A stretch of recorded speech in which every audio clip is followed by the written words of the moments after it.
शिकायतें, पति पत्नी के लिए शिक्षाप्रद कहानी।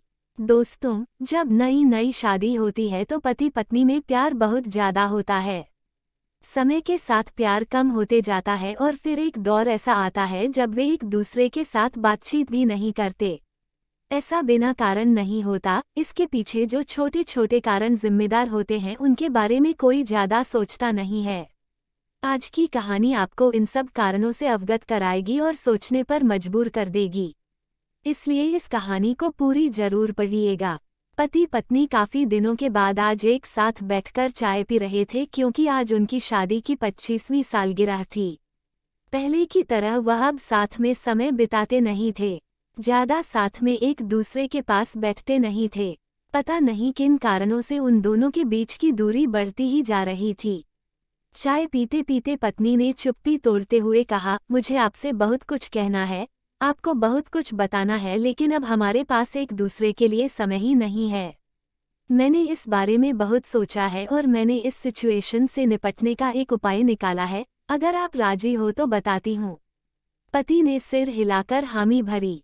पत्नी ने टेबल के ड्रॉअर से 2 डायरी निकाली और बोली, मैं ये 2 डायरी लेकर आई हूँ, एक आपके लिए और एक मेरे लिए। आज के बाद हम दोनों को एक दूसरे से जो भी शिकायत होगी वो हम अपनी अपनी डायरी में लिख कर रखेंगे। 1 साल बाद जब हमारी 26वीं एनिवर्सरी आएगी तब हम उसे खोलकर पढ़ेंगे।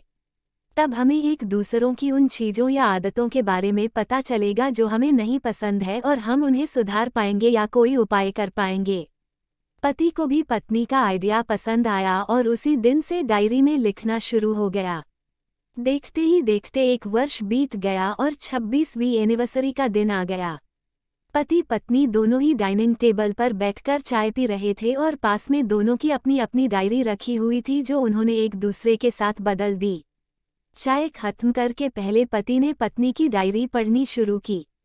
उस डायरी में काफ़ी सारी शिकायतें थी, जैसे कि आज होटल में ले जाने के लिए वादा किया था लेकिन फिर भी नहीं लेकर गए। आज मेरे मायके से मेहमान आए थे, उनके साथ पति ने अच्छे से बात नहीं की। कितने महीनों बाद आज मेरे लिए साड़ी लाई लेकिन पुराने डिज़ाइन की।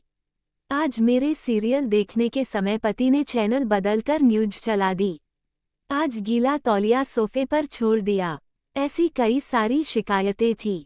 डायरी को पढ़ते पढ़ते पति की आंखों में आंसू आ गए। पति को काफ़ी अफसोस हुआ। वो अपनी पत्नी से बोला, मुझे इन गलतियों के बारे में एहसास ही नहीं था, लेकिन अब मैं तुमसे वादा करता हूँ कि ऐसी गलतियाँ मैं अब फिर से नहीं दोहराऊंगा। अब पत्नी ने पति की डायरी खोली। पत्नी ने डायरी के कई सारे पन्ने पलटे लेकिन वो पूरी तरह से खाली थी। कहीं पर भी एक शब्द भी नहीं लिखा था। पत्नी बोली, आपने तो डायरी में कुछ लिखा ही नहीं है। पति बोला, आखिरी पन्ना देखो, मैंने उसी पर लिखा है। उस पन्ने पर लिखा था, तुमने मेरे लिए और मेरे परिवार के लिए इतने सालों में जो त्याग किया है और हम सबको जितना प्यार दिया है उसके आगे मैं तुम्हारे खिलाफ इस डायरी में कुछ भी नहीं लिख सकता। और इससे भी जरूरी, मुझे कभी तुम में कोई कमी देखने की इच्छा हुई ही नहीं। ऐसा नहीं है कि तुम में कोई कमी नहीं है, लेकिन तुम्हारे प्यार, समर्पण और त्याग के आगे तुम्हारी कोई भी कमी बहुत छोटी है। मेरी अनगिनत गलतियों को नज़रअंदाज करके तुमने इस कठिन जीवन में मेरे साई की तरह साथ दिया है और हमेशा मेरे साथ खड़ी रही। तुम ही बताओ, कोई भी अपने ही साए में दोष निकाले तो निकाले कैसे। अब पत्नी की आंखें नम थी। पत्नी ने पति के हाथ से अपनी शिकायतों की डायरी ले ली और उसे जला दिया। पति पत्नी का रिश्ता एक दूसरे पर विश्वास पर टिका होता है और उसी से वो मजबूत होता है।